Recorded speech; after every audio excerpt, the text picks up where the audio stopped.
Bon matin, Acts 21, j'espère que tu es bien installé, peut-être sur ton sofa, avec une doudou, des pantoufles, un bon café. J'espère que tu es bien installé. On va commencer le live ensemble. Je m'appelle Mickaël, je suis responsable de l'accueil sur le campus de Sherbrooke et je suis aussi en formation pastorale, aussi sur le campus de Sherbrooke. Et comme certains le savent, moi et ma femme Audrey, on a quitté l'Abitibi, on a quitté notre famille, on a quitté nos amis, on a quitté nos emplois dans le but de s'en venir ici, de suivre cette formation-là. Et on est vraiment content, on est vraiment choyés de pouvoir être avec vous. On est vraiment content de pouvoir servir à vos côtés, de pouvoir en apprendre plus sur Acts 21. Si tu te demandes c'est quoi Acts 21? Acts 21, c'est une église axée sur le 21e siècle. On croit que le message de la Bible est pertinent encore aujourd'hui.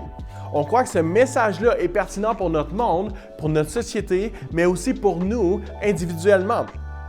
Alors, ce qu'on veut faire, c'est présenter ce message-là de façon pertinente pour moi et pour chaque personne au 21e siècle, de façon actuelle, de façon pertinente. Avant d'aller plus loin, je veux dire un mot. Incroyable!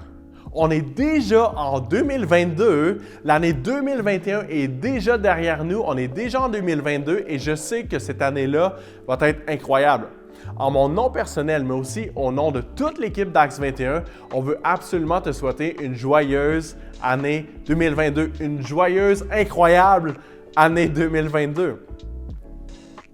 Et dans le fond, aujourd'hui, ce qu'on va faire, on va avoir une petite capsule ensemble, on va avoir un petit live ensemble, vraiment pour toute la famille. Parce qu'à Acts, on croit vraiment que la prochaine génération est une priorité. Alors, on va débuter avec Acts 21 Mini qui va nous apporter une super de bonne capsule. Et ensuite, on va aller avec Philippe Baudouin qui va nous emmener un message hyper pertinent. Alors, je vous laisse là-dessus et on se voit tantôt.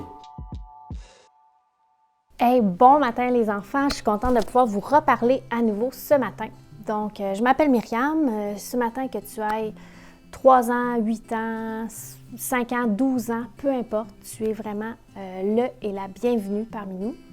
Donc, je voulais te souhaiter une bonne année 2022 parce qu'aujourd'hui, on est le 2 janvier. Hier, c'était donc la première journée de cette nouvelle année qui commence.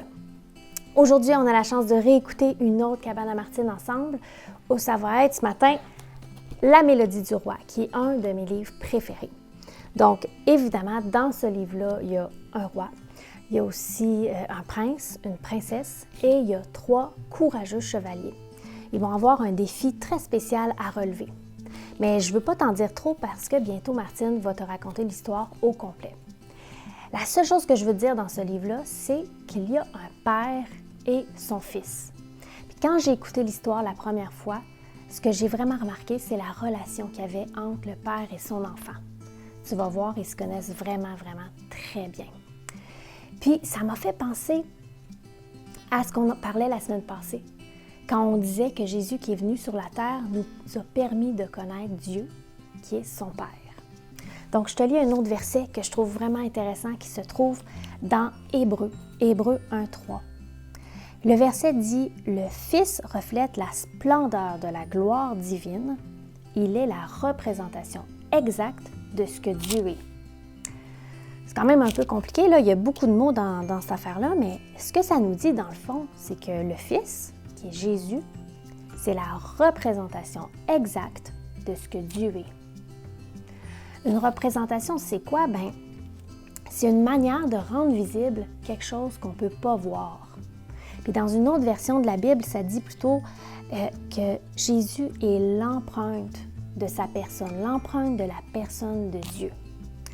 Tu sais, justement, en hiver, dans la neige, c'est tellement facile de faire des empreintes. Souvent, on peut faire des empreintes de pas. Tu as sûrement eu l'occasion d'en faire, puis de voir tes empreintes dans la neige. Tu peux même faire une empreinte avec tout ton corps en te couchant dans la neige. Tu peux faire l'ange, puis tu vas voir l'empreinte que tu as laissée. Des fois aussi, on voit les empreintes des animaux qui ont passé sur notre terrain. Dans la Bible, ça dit que Jésus, c'est comme l'empreinte de Dieu.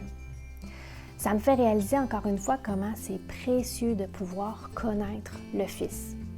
Et tu vas voir dans l'histoire aujourd'hui, pour un des personnages, ça va être vraiment précieux de connaître le Fils. Je t'en dis pas plus, je te laisse aller écouter la capsule de la cabane à Martine. Je te souhaite une belle écoute, des belles fins de vacances, puis je te dis à la prochaine. J'espère qu'on se revoit bientôt. Bye bye!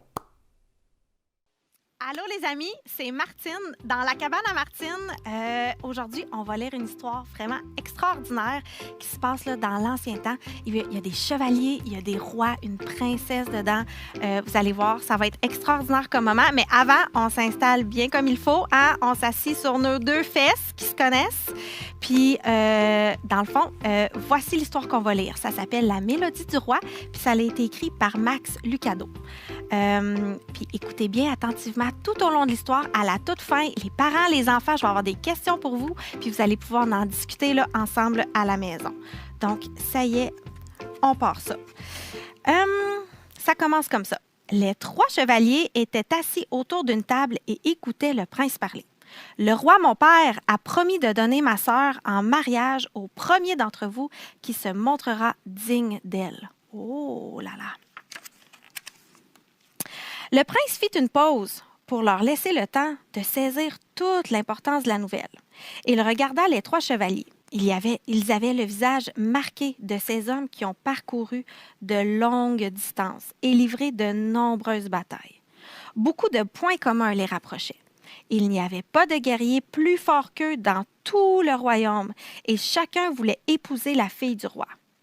Celui-ci leur avait promis qu'ils auraient un jour l'occasion d'être départagés par le biais d'une épreuve. Et l'heure de l'épreuve était enfin venue. Et ça, c'est excitant. On voit ici le prince avec les 3 chevaliers. Votre épreuve est un voyage. Un voyage, oh, expliqua le roi. Il s'agit de rallier le château de mon père en traversant la forêt de Sigoué. La forêt? Demanda rapidement un chevalier. La forêt, en effet, répondit le prince. Le silence se fit pendant que les chevaliers méditaient ces paroles. Ils eurent un grand frisson d'effroi, car ils n'étaient pas sans connaître les dangers de la Sigoué, un endroit obscur et fatal. En certains endroits, la forêt était si dense que le sol ne voyait jamais la lumière du jour. C'était le territoire des Nespériens, petites créatures sournoises avec des yeux jaunes. Les Nespériens n'étaient pas forts, mais ils étaient malins et nombreux. On pensait que c'était des voyageurs perdus que les ténèbres auraient métamorphosés, mais personne n'en était absolument sûr. Je ne sais pas si vous les voyez un petit peu ici, hein? Ils sont cachés, ils sont camouflés. Carlyle demanda « Voyagerons-nous seuls? » Question surprenante, venant de la part du plus fort des 3 chevaliers. Son épée redoutable était connue dans tout le royaume. Mais tout valeureux guerrier qu'il était, il semblait insensé pour lui de s'aventurer seul dans la forêt. « Chacun peut choisir son compagnon de voyage, » répondit le prince.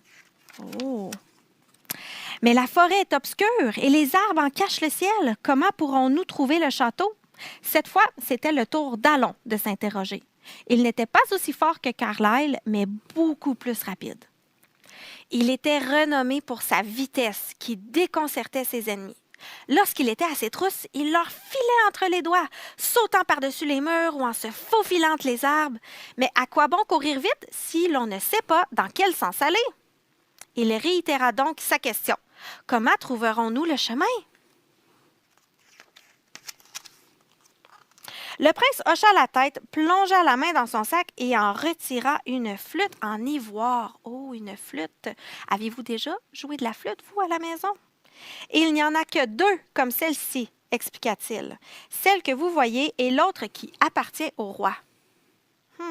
Il porta l'instrument à ses lèvres et il en sortit une mélodie douce et belle. Jamais les chevaliers n'avaient entendu de musique plus apaisante. La flûte de mon père joue la même mélodie. C'est elle qui vous guidera jusqu'au château. Comment cela? Demanda Alon. 3 fois par jour, le roi jouera la mélodie du haut des remparts du château, au lever du soleil, à midi et enfin le soir. Tendez l'oreille et suivez sa musique, et vous trouverez le château. Il n'y a qu'une autre flûte comme celle-ci, une et une seule. Et vous et votre père jouez la même musique? Oui, dit le prince. C'était Cassidon qui menait son enquête. Cassidon était connu pour sa perspicacité. Il voyait des choses que les autres ne voyaient pas. Il pouvait dire d'où venait un voyageur en examinant la terre sous ses souliers. Il savait quand un homme disait la vérité en regardant dans ses yeux. Il pouvait même évaluer la taille d'une armée qui s'approchait par le nombre d'oiseaux qu'elle faisait envoler. Oh là là! Carlyle et Allon furent surpris de sa question au sujet de la flûte.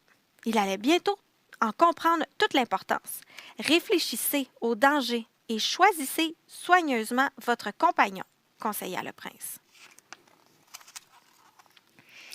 Et c'est ce qu'ils firent. Le lendemain, les 3 hommes enfourchèrent leurs montures et s'enfoncèrent dans la forêt de Sigoué, chacun escorté par le compagnon de son choix.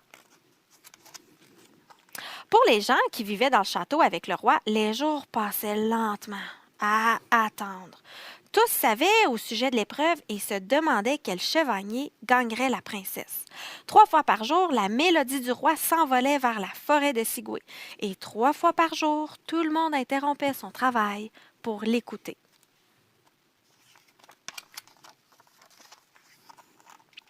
Plusieurs jours après, alors que le roi avait joué son air maintes fois, un guetteur distingua, au loin, 2 silhouettes sortant du bois en trébuchant. Personne ne parvint à dire de qui il s'agissait. Ils étaient encore trop loin du château. Les hommes n'avaient ni cheval, ni armes, ni armure. Oh là là, hein? Je pense que ça a été difficile pour eux de se rendre jusqu'au château. « Dépêchez-vous, ordonna le roi aux gardes. Allez les chercher. Apportez-leur les soins nécessaires et donnez-leur à manger, mais ne révélez à personne qui ils sont. Revêtez le chevalier d'habit de prince et nous découvrirons leur visage ce soir au banquet. » Puis il renvoya la foule pour que tous puissent se préparer pour le festin. L'excitation était à son comble ce soir-là dans la salle du banquet, car à chaque table, les convives essayaient de deviner quel chevalier avait survécu à la forêt de Sigoué. Selon vous, à la maison, qui est-ce qui a gagné? Est-ce que c'est Allon? Est-ce que c'est Cassidon? Est-ce que c'est Carlyle? Enfin vint le moment d'annoncer le vainqueur. Au signal du roi, tout le monde se tut et il rejoua de sa flûte. Une nouvelle fois, l'instrument d'ivoire exécuta la mélodie et tous se retournèrent pour voir qui entrait. Plusieurs pensaient que c'était Carlyle, le plus fort. D'autres disaient que c'était Allon, le plus rapide. Mais ce n'était ni l'un ni l'autre. Le chevalier qui avait survécu au voyage était Cassidon, le plus sage. Il traversa la pièce à grands pas, suivant une dernière fois le son de la flûte. Enfin, il s'agenouilla devant le roi. On peut le voir ici, ça c'est Cassidon, avec la jolie princesse et le roi. « Raconte-nous ton voyage, dit le roi. » Le peuple se pencha pour mieux entendre. « Les Nespériens étaient perfides, commença Cassidon. Ils nous ont attaqués, mais nous avons résisté. Ils ont pris nos chevaux, mais nous avons continué.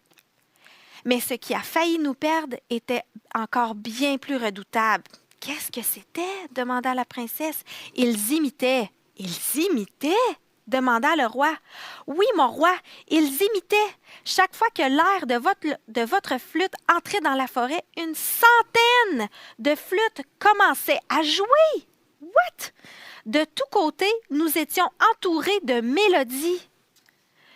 Je ne sais pas ce qui est advenu de Carlyle et d'Allon, continua-t-il, mais je sais que la force et la vitesse ne servent à rien pour discerner la bonne flûte. Le roi posa la question qui était sur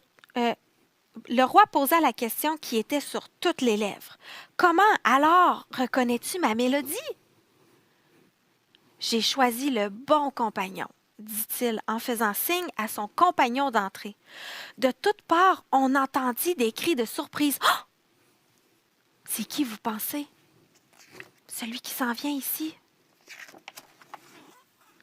C'était le prince qui tenait à la main sa flûte. Je savais qu'il n'y avait qu'une seule personne qui pourrait jouer l'air comme vous, expliqua Cassidon. Je lui ai donc demandé de voyager avec moi. Pendant votre voyage, il jouait, et j'ai si bien appris votre air que même lorsqu'un millier de flûtes imitait votre mélodie pour la couvrir, je pouvais malgré tout la reconnaître la vôtre et la suivre. Et c'est comme ça que se termine pour cette semaine notre histoire La Mélodie du Roi par Max Lucado.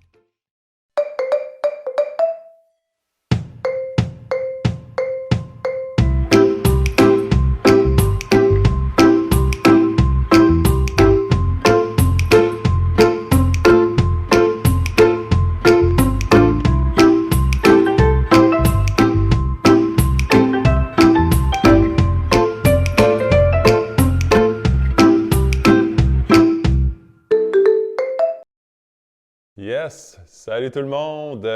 Bienvenue à ce dimanche matin en ligne. C'est comme un retour à un arrière-goût des derniers mois de souvenirs passés un peu douloureux. Alors, on reprend où on a laissé. J'avais à cœur, puis c'est un petit partage ce matin, là, ce ne sera pas une prédication là, de très très longue, mais j'avais le goût, je me disais, qu'est-ce qu'on pourrait parler ce matin dans l'année qui s'en vient, qui est devant nous, dans cette nouvelle année 2022 qui s'ouvre? Quel sujet serait approprié? Et j'avais à cœur de poursuivre un petit peu là où Jasmin a laissé la semaine dernière. La semaine dernière, on parlait, Jasmin avait amené tout l'aspect de la joie dans le monde avec Luc 2, où est-ce que Jésus est né, joie dans le monde. Puis là, je me disais, je pense que c'est une vraiment bonne thématique de parler de joie. Puis pourquoi c'est une bonne thématique? Bien, on dirait qu'il n'y a pas beaucoup de choses qui pointent à la joie en ce moment.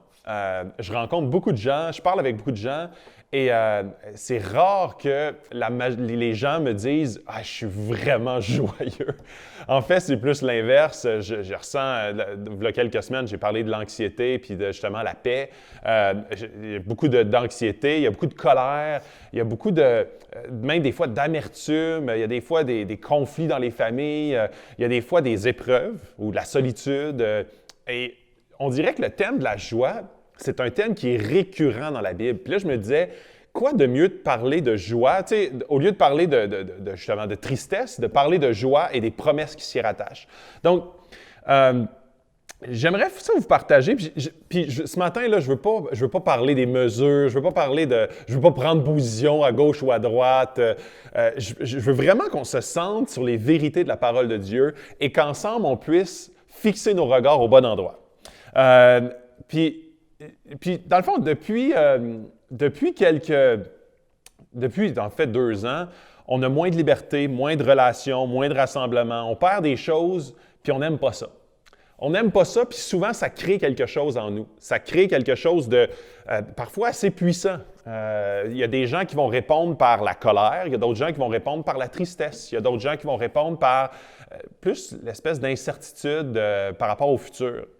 Et vous savez, dans notre monde, puis je ne veux pas parler de la détresse ou de l'épreuve outre mesure, mais je trouve que c'est particulièrement approprié de voir l'épreuve dans laquelle on est dedans et de ne pas, tu sais, il y a souvent là, dans la pensée populaire, là, quand on parle de joie ou on parle de sourire, c'est la pensée positive.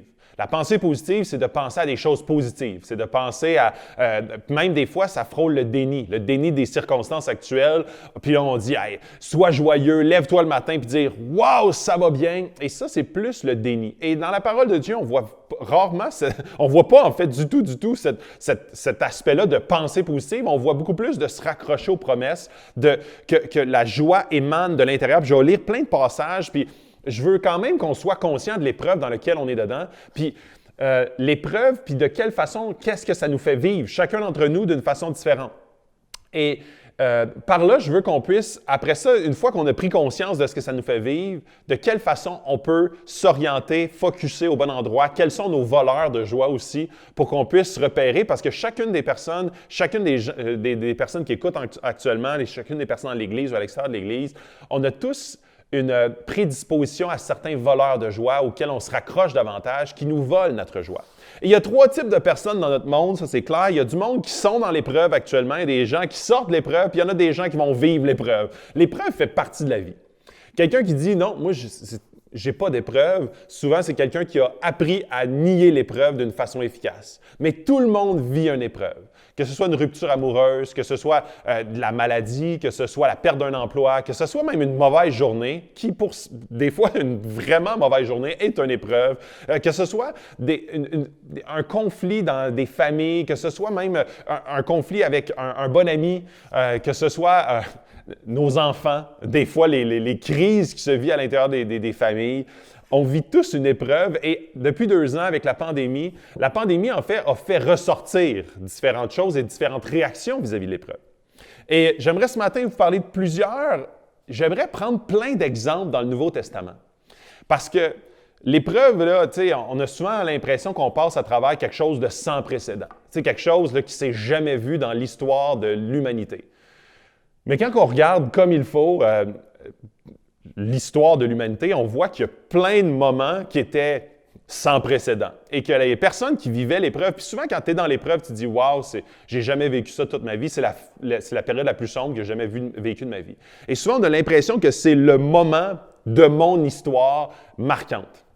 Et ça peut être vrai dans notre réalité, mais en même temps, le cœur de l'être humain est pareil. Le cœur de l'être humain est pareil à travers les âges. Il y a eu toutes sortes de crises et d'épreuves à travers les âges, mais le cœur de l'être humain souvent réagit de la même façon. Et ce qui est intéressant aussi dans le Nouveau Testament, c'est toutes les différentes églises avec différents contextes qui ont souffert en masse, puis ils ont souffert là, des souffrances incommensurables, mais systématiquement, Paul, Jean, Pierre, qui ont écrit chacun des lettres, exhortent à la joie. Continuellement, parce que ces églises souffraient beaucoup et le réflexe de l'humain dans la souffrance est souvent le même. L'humain est humain, les cultures changent, les habitudes changent, les gouvernements changent, mais le cœur de l'humain est vraiment très, très, très semblable. Alors, je veux commencer, puis prenez vos Bibles ce matin. Je vais commencer dans 1 Pierre 1 et je vous invite à écrire ces passages-là parce que c'est des exhortations puissantes qui viennent de Dieu lui-même. La parole de Dieu, on croit vraiment ici à Actes 21 que toute écriture est inspirée de Dieu et utile pour enseigner, pour exhorter, pour corriger, pour instruire dans la bonne voie.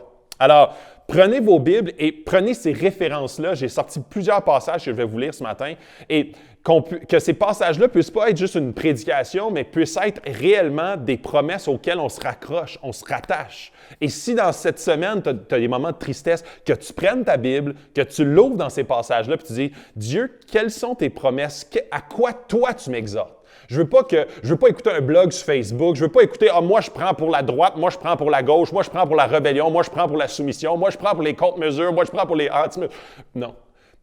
Prends la parole de Dieu, puis vois à quoi Dieu t'appelle maintenant. Et vraiment, là, ce matin, là, je vais taper sur un et seul clou, celui de refocuser au bon endroit.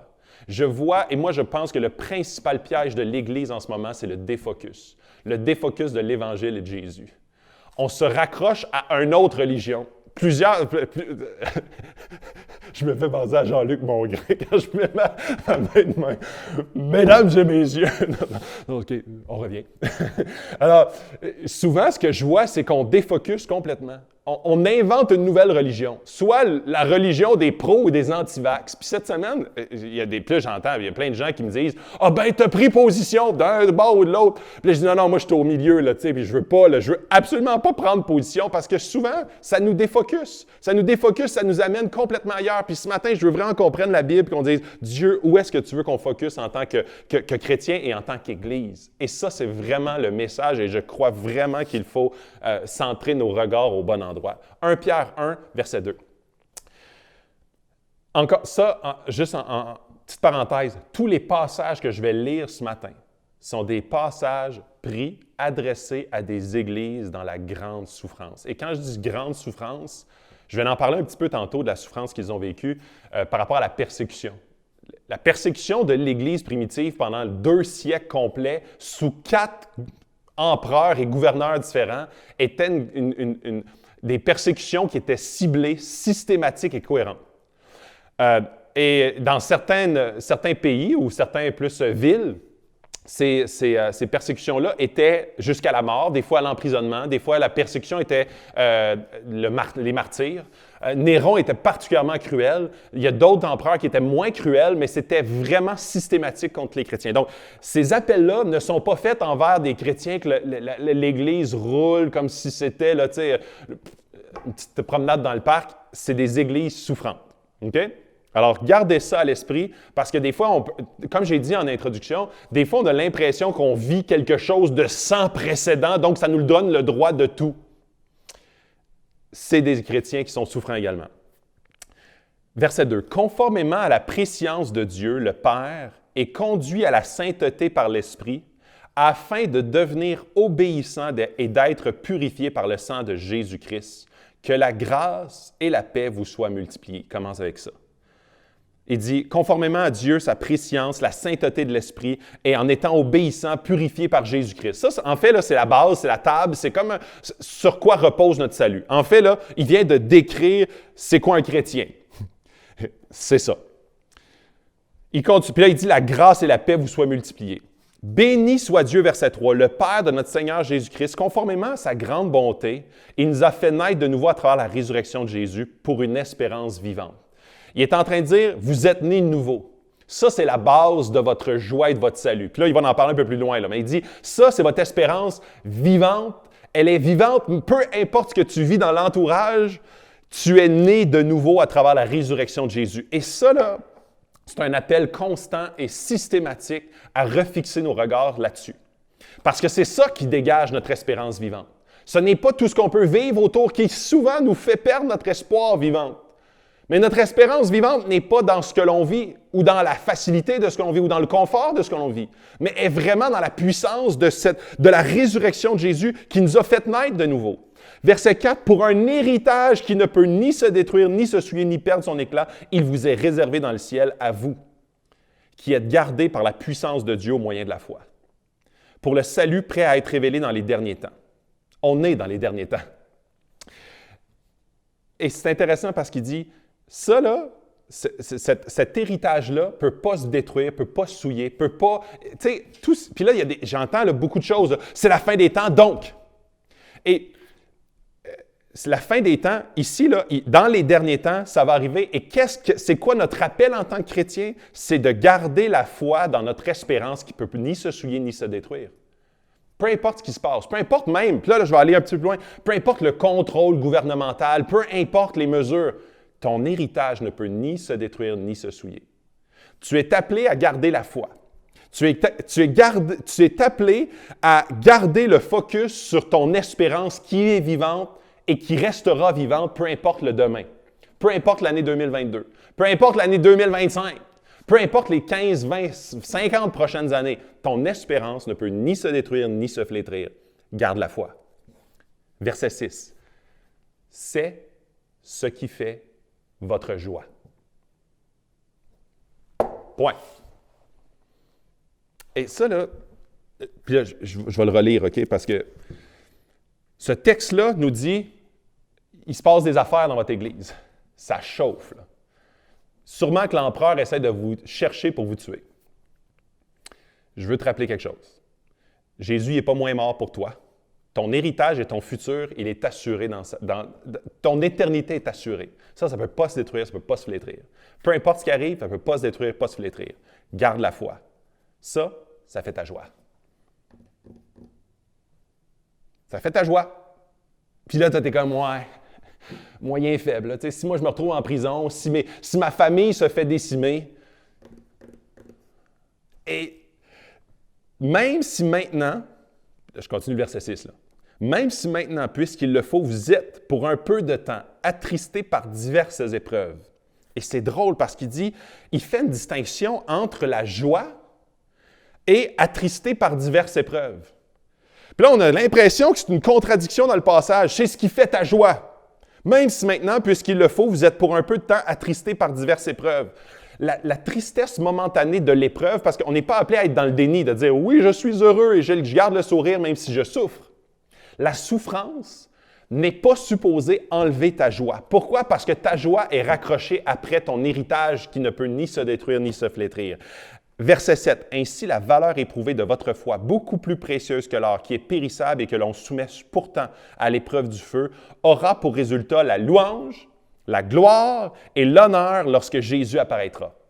Vous l'aimez sans l'avoir vu, vous croyez en lui sans le voir encore et vous vous réjouissez d'une joie indescriptible et glorieuse, parce que vous obtenez le salut de votre âme pour prix de votre foi. » L'appel ici, c'est de se fixer au bon endroit pour avoir la joie indescriptible et glorieuse, parce que vous obtenez le salut de votre âme pour prix de votre foi.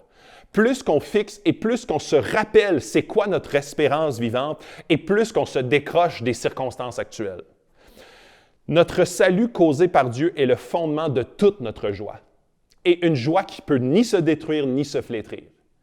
Alors, est-ce que notre joie est relative aux circonstances actuelles? Non. Est-ce que ça peut nous attrister? Oui. Et c'est là des fois qu'on va voir un paradoxe. On va dire, je souffre, je ne peux pas garder le sourire. La joie, ce n'est pas juste avoir le sourire. En fait, puis j'ai une citation un peu plus loin, mais la joie et le bonheur, c'est deux choses très, très différentes. Le bonheur est circonstanciel. La joie, c'est quelque chose, la joie biblique, c'est quelque chose qui émane de ton salut. C'est quelque chose qui émane. Un des fruits de l'esprit est la joie, la paix, la patience. Mais le fruit de l'esprit, ça émane directement de l'intérieur, donné par l'esprit. Souvent, on perd de vue notre salut, notre espérance, notre éternité, notre roi, son royaume, qui nous fait perdre notre joie. Parce qu'on perd de vue ce qu'on doit garder les yeux fixés dessus. Le verset 2, 3, 4 et 5 que je vous ai lu tantôt ramène cet aspect-là, ton espérance vivante, pour un héritage qui peut ni se flétrir ni se détruire. Verset 6, c'est ce qui fait ta joie. Alors ce matin, peu importe tes circonstances, peu importe comment ta vie va mal, ta joie n'est pas dans tes circonstances. Je veux vous lire, c'est une citation de Gordon Smith qui dit « La joie est distinctement un mot chrétien et une chose chrétienne. C'est l'inverse du bonheur. Le bonheur est le résultat de ce qui se passe suite aux événements agréables. La joie a ses sources au fond de soi, et cette source ne tarit jamais, quoi qu'il arrive. Seul Jésus et son esprit donnent cette joie. Il avait de la joie chantant sa musique à l'intérieur, même à l'ombre de la croix, en parfaite obéissance à son Père. » Et regardez ça. Puis là, tu te dis, ouais, mais dans le jardin de Gethsémani, Jésus pleurait. Jésus souffrait. Mais Jésus, clairement, en obéissance parfaite à son Père, ressourcé par le Saint-Esprit qui l'habitait, devait garder absolument ses yeux sur l'héritage. Devait absolument garder ses yeux sur le pourquoi il obéissait maintenant, pour diminuer la tension des circonstances. Est-ce que ça y amenait moins de souffrance? Pas du tout. Est-ce que Jésus a perdu sa joie? Et ça, c'est une question théologique profonde. Est-ce que Jésus, dans le processus de la crucifixion, a perdu sa joie? Théologiquement, si je répondais que Jésus a perdu sa joie durant le processus de la crucifixion, je serais non biblique. Parce que Jésus a gardé ses yeux fixés sur l'héritage qui peut ni se détruire ni se flétrir. As-tu déjà pensé à ça? Souvent, on a dit « Ah non, Jésus était misérable pendant des jours. Là. Il a souffert d'une façon qu'aucun être humain n'a pu souffrir, mais il a gardé sa joie. » Regardez la distinction entre les deux, entre joie et détresse, entre joie et souffrance. Est-ce que quelqu'un peut souffrir et être joyeux? Tout à fait, selon les écrits bibliques. Notre amour pour ce monde est notre principal voleur de joie. Et laissez-moi faire quelques lignes là-dessus parce que très souvent, notre voleur de joie provient de beaucoup d'autres sources dans notre entourage. Comme mentionné, il existe de nombreuses causes de tristesse et de dépression qui tuent notre joie. Mais le plus grand voleur de joie est ce que j'appelle les scissions spirituelles, les espèces de coupures spirituelles, les divisions spirituelles. Elles se produisent lorsqu'une personne a un pied dans le monde et un pied dans l'autre, que les deux mondes se déplacent de plus en plus loin de l'autre. Dieu est-il vraiment bon? Sa volonté pour vous est-elle vraiment bonne? Est-ce que c'est vraiment voulu par Dieu? Est-ce que vraiment c'est son plan actuellement? C'est le problème. Si vous croyez vraiment cela, alors vous ne choisirez pas un Dieu alternatif. En voici quelques-uns des tueurs de joie. Premier tueur de joie, l'évitement de la souffrance. Qu'il s'agisse de la douleur physique ou de douleur relationnelle ou de douleur de deuil, tout cela fait très, très mal. Et ce matin, je ne veux pas diminuer la douleur, je ne veux pas diminuer la tristesse ou les souffrances. C'est une chose de faire son deuil, de subir une perte relationnelle ou de souffrir avec une douleur physique et de lutter avec ça. Mais c'en est une autre de penser que vous ne le méritez pas ou que Dieu n'est pas bon de vous le donner. C'est là le piège. C'est de commencer à douter de la bonté de Dieu. C'est de commencer à tu sais, tantôt dans 1 Pierre, quand c'est basé sur la foi. Quand on commence à perdre la foi, on commence à perdre de vue l'héritage qui peut ni se détruire ni se flétrir. Et donc, on commence à perdre notre joie. Vous avez un pied dans le monde et un autre partiellement dans celui à venir. Et c'est là le danger. On commence à remettre en question la bonté de Dieu. C'est exactement ce que Satan a fait dans le Jardin d'Éden. Est-ce que Dieu a vraiment promis? C'est de douter de la parole de Dieu, de douter de la bonté de Dieu. Deuxième, voleur de joie, l'incertitude du futur. L'anxiété de demain. Que se passera-t-il? Comment régler les choses qui m'insécurisent maintenant? Le désir du contrôle de demain et de ce qui arrivera nous amène souvent à perdre notre joie aujourd'hui. Et ça, souvent, c'est un des précurseurs de l'anxiété. L'anxiété, l'inverse de la paix, nous amène très souvent à douter de demain, à vouloir contrôler demain, et ce qu'on ne peut pas contrôler commence à nous voler notre joie et notre paix. On devient axé vers la prévision du futur, on devient centré vers les prédictions potentielles. C'est là que Dieu dit « Chaque jour suffit sa peine ». Ce verset est là pour les gens qui veulent contrôler l'avenir. Ce verset a vraiment été écrit justement pour dire « Aujourd'hui, c'est aujourd'hui, demain, c'est demain ». Chaque jour suffit sa peine. Alors, vis ta journée comme dans le moment présent. Troisième voleur de joie, mauvais focus. Et je l'ai déjà mentionné depuis le début, mais le mauvais focus est systématiquement dans les crises l'un des plus populaires voleurs de joie. Notre lutte devient ciblée contre une autre cause et cela soulage notre souffrance actuelle. On se focus vers ce qui fait notre souffrance. Et on met nos efforts, nos pensées, nos réflexions à la lutte plutôt qu'à l'adoration. Je vais répéter ça, OK? On met nos efforts, nos pensées, nos réflexions à la lutte plutôt qu'à l'adoration. J'aime tellement l'image de Paul et de Silas en prison qui chantaient. Quel paradoxe, n'est-ce pas? En fait, c'est comme un paradoxe qui est impossible si ce n'est pas complètement soudé à la foi. Si ces gens-là n'ont pas de foi, ils ne peuvent pas chanter et adorer. Si ces gens-là ont perdu le focus de l'héritage qui peut ni se détruire ni se flétrir, ils arrêtent de chanter maintenant. Si Paul et Silas sont en prison et ils regardent qu'il fait froid, qu'ils n'ont pas mangé depuis 3 jours, qu'ils sont enchaînés, qu'il y a des rats qui passent à côté d'eux, qui puent l'un l'autre, c'est sûr et certain qu'ils se disent « Ah ben, les maudits qui nous ont enchaînés. Ah ben, les maudits qui ont commencé à nous emprisonner, nous chasser. Ah ben, et là, ils se focusent leur énergie sur leurs circonstances plutôt que sur l'adoration. » Ça, c'est du focus, mes amis. Commencez à chanter en prison et adorer Dieu. Peu importe les épreuves de maintenant, ma joie et mon adoration sera présente et mon focus sera sur Dieu et non sur mes circonstances. Un autre exemple flagrant, c'est les Zélotes. Les Zélotes étaient un groupement politico-religieux qui incitait le peuple à prendre les armes contre les Romains pour l'expulser par la force. Mais au final, leurs efforts ne sont pas pour Dieu, mais contre l'État. Quand je parle de perte de focus, c'est exactement ça. Leur premier objectif est de retrouver leurs habitudes du passé. Avant, on pouvait faire ça de même. Avant, on était libre. Avant, on pouvait. Maintenant, les Romains nous en empêchent. Alors, prenons les armes et débarrassons-nous de ce qui nous en empêche. Le motif profond motive notre façon de réagir aux événements présents. Et très souvent, ce n'est pas soudé à la foi. Ce n'est pas soudé à notre héritage qui ne peut ni se détruire ni se flétrir. Ce n'est pas soudé à Dieu et notre adoration envers lui.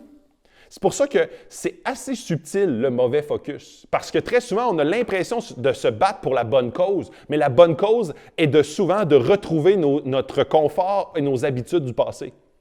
Le motif profond n'est pas l'adoration de Dieu et son royaume et sa volonté.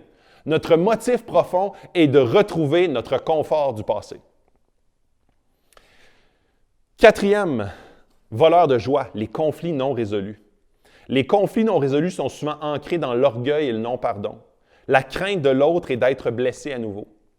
Combien cette pandémie, cette année, nous a apporté dans le non-respect de l'autre? Et là, je ne parle pas d'un côté ou de l'autre, je parle des deux côtés. Dans ces conflits non résolus, dans des enchevêtrements de potentiels conflits à l'horizon, notre orgueil à tout dans cette histoire, notre orgueil à tous dans cette histoire est ce dont il faut vraiment se méfier. Que tu sois pro-vax ou anti-vax, que tu sois pro-mesure contre mesure, ce qui nous guette, c'est notre orgueil à tous et chacun. Chacun veut avoir raison, chacun amène le conflit dans l'histoire en perdant de vue, quoi? Notre héritage qui peut ni se détruire ni se flétrir. On perd de vue Dieu, on perd de vue son œuvre, on perd de vue son royaume, on perd de vue Jésus et son évangile. On perd de vue Jésus et son Église qui, puis ça je vais le dire plus tard, mais je le devance, je n'ai pas le choix, mais Jésus dit, dans Matthieu, il dit à Pierre, « Pierre, c'est sur toi que je vais bâtir mon Église et les portes de l'enfer ne prévendront pas contre elle. » Jésus promet cela. Et nous autres, petits chrétiens, on est tous fébriles et craintifs. Ton Église va se détruire, Jésus, là, si on n'empêche pas, là, si on ne fait rien. Mais voyons donc. Jésus, c'est le roi des rois. Là. Jésus, là, les portes de l'enfer ne prévendront pas contre elle. C'est sa promesse, c'est pas la mienne. Et nous autres, puis là, souvent, on mélange des concepts où est-ce qu'on pense que Jésus a besoin de notre aide et de notre puissance pour que son Église ne se détruise pas. Mensonge. Très souvent, c'est notre orgueil à tous qui nous amène dans le conflit, dans les défenses des arguments à ne plus finir. Souvent, c'est notre souffrance qui nous amène à l'orgueil. Souvent, notre souffrance et notre désir de sortir de la souffrance et notre vision de la souffrance nous amène au conflit interrelationnel. Cinquième voleur de joie, la comparaison et l'envie. Et ça, je pourrais faire longtemps là-dessus. Ça a tellement l'air facile pour eux, la vie. Tout va mieux que moi. Ils ont le droit, ou ils se donnent le droit. Leur famille est tellement facile, son travail est tellement payant, à rien faire en plus. Leur couple toujours heureux, leur vie est facile, pas la mienne. La comparaison, puis particulièrement avec les réseaux sociaux, on devient des experts dans ce qu'eux ont que je n'ai pas. Et on finit par perdre une portion de notre joie. Pourquoi? Parce qu'on perd le focus. On perd la vision de Dieu sur nos circonstances actuelles et sur notre vie actuelle, sur ce que Dieu nous donne, sur ce qu'il ne nous donne pas. Finalement, l'avant-dernier, je devrais dire, la complainte et le murmure. C'était le réflexe numéro 1 du peuple d'Israël et c'est encore notre réflexe numéro 1 aussi. Nous, les Québécois, on dirait que c'est imprégné en nous. Le murmure, on aime chialer, critiquer, gérer de l'estrade, revendiquer. Ça fait partie de nos racines. Le peuple le plus syndiqué en Amérique du Nord, on est vraiment fait, on aime lever nos pancartes. Ça fait partie de nos racines. Ça nous défocus encore une fois et nous enlève notre joie.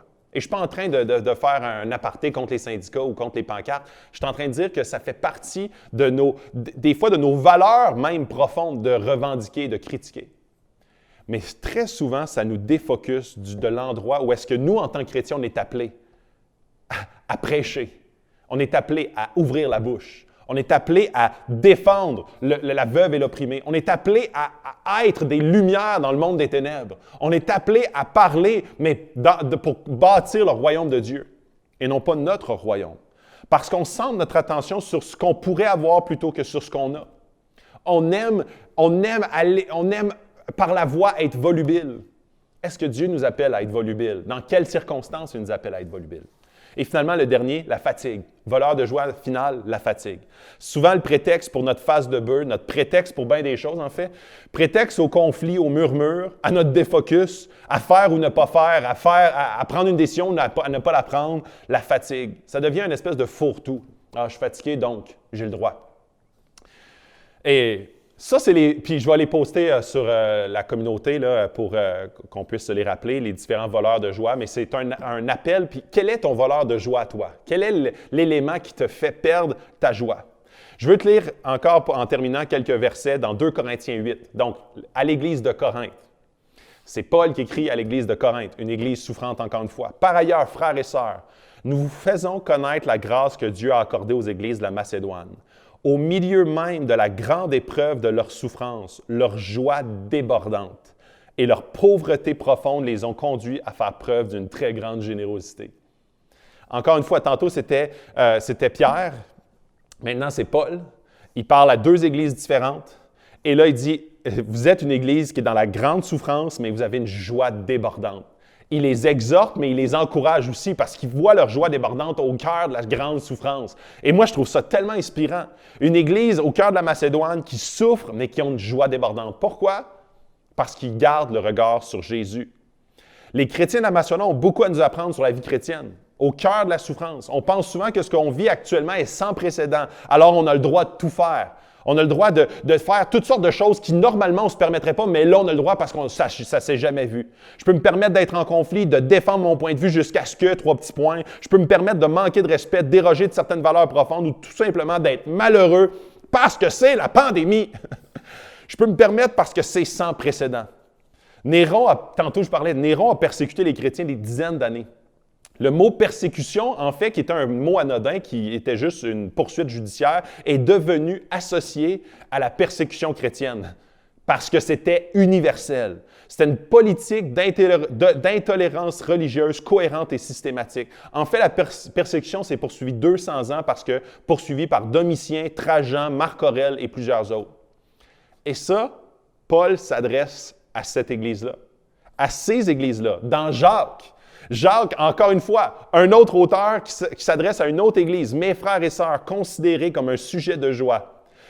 Complète les diverses épreuves auxquelles vous êtes exposés, sachant que la mise à l'épreuve de votre foi produit la persévérance. » Lui, il va plus loin encore, il dit « Vos souffrances, là, en fait, considérez comme de la joie parce que ça va créer quelque chose de bon. » Considérer veut dire regarder au-delà. Voyez les avantages de... Là, on est comme, ben ouais, c'est du sadomasochisme, là, coudonc. Hey, il veut lui dire, hey, c'est le fun, vous souffrez. Jésus a dû, là, écoutez, tantôt, je fais un peu un aparté comme je l'avais dit tantôt, Jésus a dû regarder au-delà de la souffrance qu'il vivait pour voir les pécheurs qu'il sauverait sur la croix. Jésus a dû dire, je vais rester là parce que ce n'est pas la souffrance que je vis actuellement que je dois regarder mais la raison pour laquelle je le fais. L'épreuve révèle sur quoi ou à quoi ta foi repose. L'épreuve a un effet sur toi indéniable. Quel est le résultat de l'épreuve sur toi? Que produit l'épreuve dans ta vie?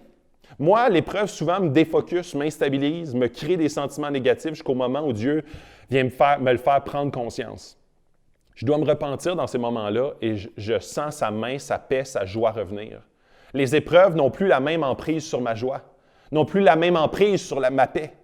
Mais ce n'est pas une victoire définitive, parce que la rechute est possible et je demeure à risque de perdre mon focus à tous les jours. Donc, je dois revenir à Jésus. Mon focus a toujours une chance de dévier pour qu'une année, je me dise « Hey, je commence à reperdre ma joie et je commence à reperdre ma paix. » Pourquoi? Parce que je perds mon héritage. Les pasteurs, on a de l'air, là, des fois, on prêche en avant, on a de l'air super motivé, mais on peut devenir terriblement grincheux le dimanche après-midi quand on perd le focus. Quand on bâtit notre royaume plutôt que le sien. Quand on pense 2 secondes que c'est notre Église plutôt que la sienne.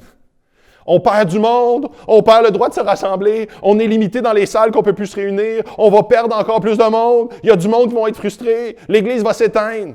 Les portes de l'enfer ne prévaudront pas contre elle, c'est la promesse de Jésus. Alors les pasteurs, on n'est pas plus immunisés contre la perte de joie et les voleurs de joie. Tous et chacun, on doit toujours revenir à Dieu, au focus sur la parole de Dieu et sur son évangile et sur ses promesses.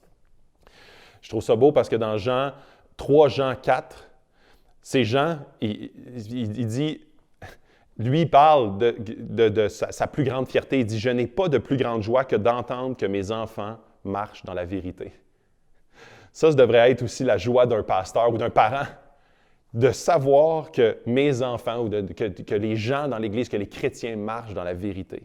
Conclusion. Quel est votre plus grand tueur de joie? Fixez-le fermement dans votre esprit et commencez à prier là-dessus que Dieu puisse vous redonner une joie qui ne peut ni se détruire ni se flétrir. On ne sait pas comment la prochaine année 2022 sera faite. On peut être anxieux, grincheux, colérique, dévasté, triste.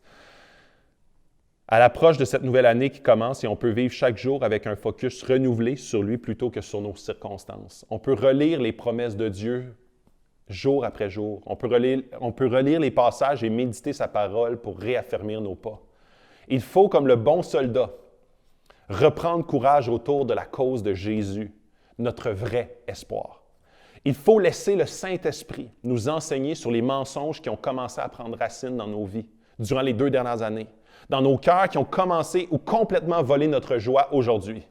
Il faut refocuser au bon endroit, sur Jésus plutôt que quoi que ce soit d'autre dans nos vies. Comment va ta joie aujourd'hui? C'est ma question pour toi.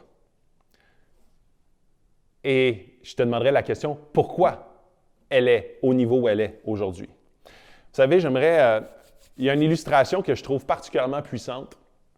Et souvent, l'épreuve va venir créer quelque chose, mais peut aussi venir détruire quelque chose. Et je vois un peu la pandémie actuellement comme soit un bâtisseur ou un destructeur de notre foi. Vous savez, un papillon, je prends un exemple de la faune, un papillon, une larve, quand elle est dans son cocon, si on détruit le cocon pour l'aider à sortir de son cocon, le papillon va mourir. Le papillon a besoin de l'épreuve de la sortie, a besoin de se déminer pendant des heures pour réussir à détruire le cocon dans lequel il est pour devenir un papillon.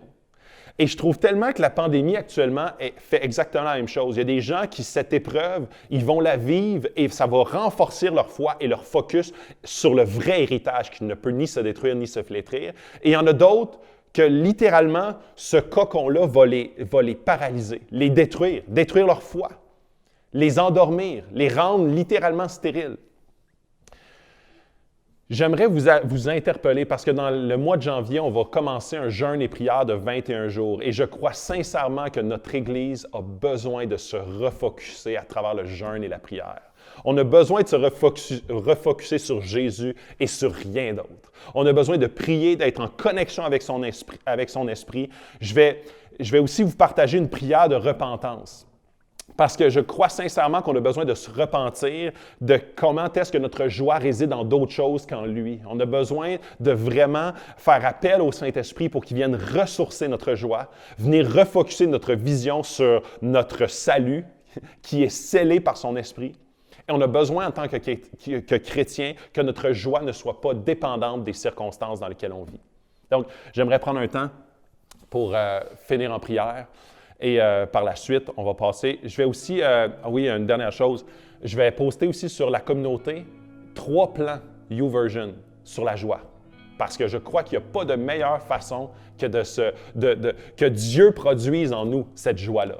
Et non pas juste de sortir avec un sourire, mettre notre poker face, mais vraiment que cette joie puisse émaner directement de son esprit. Alors, branchons-nous dans sa parole, branchons-nous dans la prière et que Dieu fasse son œuvre dans son Église. Je termine par la prière. Oui, Dieu, tu es un Dieu extraordinaire. On veut fixer nos regards sur toi et sur toi seul. On veut perdre de vue, Seigneur, un peu les circonstances qui viennent voler notre joie. On veut, Seigneur, que ton esprit puisse repérer dans ton Église ces voleurs de joie, que dans nos vies, Seigneur, tu puisses mettre le doigt sur cette foi qu'on a mal placée, qu'on a placée dans des choses qui sont autres que toi. Dieu vient fixer notre regard sur toi, que ce regard qui est fixé sur toi puisse produire l'adoration, puisse produire, Seigneur, un sentiment dans nos cœurs de joie, de paix, et que notre seul désir soit d'élever nos mains vers toi pour t'adorer. Dieu, que cette épreuve, cette pandémie qui se prolonge, puisse être non pas un destructeur, mais un moteur pour bâtir la foi de ton Église. Ton Église qui, oui, très souvent, Seigneur, on est attaché à notre confort, on est attaché à nos libertés, on est attaché à toutes sortes d'éléments et ça devient ça notre religion plutôt que toi et ton salut. Donc Dieu, viens bâtir ton Église, viens fortifier notre foi, viens fixer nos regards sur ta personne et sur notre héritage qui peut ni se détruire, ni se flétrir. Et Dieu, que tu puisses bâtir une Église forte, une Église, Seigneur, qui n'est non pas à tout vent de marée, mais vraiment branchée dans ta parole et en toi seul. Dieu, c'est dans le nom de ton Fils qu'on prie toutes ces choses et qu'on espère en toi seul. Amen. C'est un plaisir d'être avec vous. Je vous souhaite un bon dimanche à tous. Bye bye. Wow, quel dimanche matin on vient tout juste d'avoir ensemble. Quelle capsule qu'on vient tout juste d'avoir d'Acts 21 Mini, une capsule hyper divertissante que même les adultes ont trip d'écouter parce que c'est très pertinent, c'est vraiment du bon boulot qu'ils ont fait, mais aussi quel message de Philippe, un message hyper pertinent pour aujourd'hui, un message hyper pertinent pour 2022. Je veux t'inviter, si tu as des commentaires, si tu as des questions, n'hésite pas à nous écrire au info@acts21.com, mais aussi sur notre page Facebook. Tu peux liker notre page Facebook et aussi nous écrire un message en message privé. Ça va nous faire plaisir d'entrer en contact avec toi. Comme tu as pu le voir, le gouvernement a annoncé plusieurs mesures. Peut-être que tu te poses la question, mais qu'est-ce qui va arriver? Peut-être que tu te sens seul, peut-être que tu t'es un petit peu rejeté, mis à part ou peu importe. Je veux te dire une chose, tu es important pour nous. Tu es important. Peut-être que tu te sens seul, n'hésite pas à nous écrire info@acts21.com ou sur notre page Facebook en message privé, ça va nous faire plaisir d'entrer en contact avec toi. Parce que nous, on croit que tu es important. Je te demande aussi, reste à l'affût. Reste à l'affût dans les prochaines semaines. On va sortir des annonces, qu'est-ce qui va venir de nos rassemblements, qu'est-ce qui s'en vient au cours de l'année et tout. N'hésite pas, suis-nous. Tu peux même aller sur Facebook, aller sur les 3 petits points, mettre en premier et tu vas voir toutes les publications d'Acts 21 être en premier. Fais ça, tu vas être à l'affût de toutes les dernières nouvelles. Et sur ça, je te souhaite un bon dimanche et je te souhaite une bonne semaine. À dimanche prochain.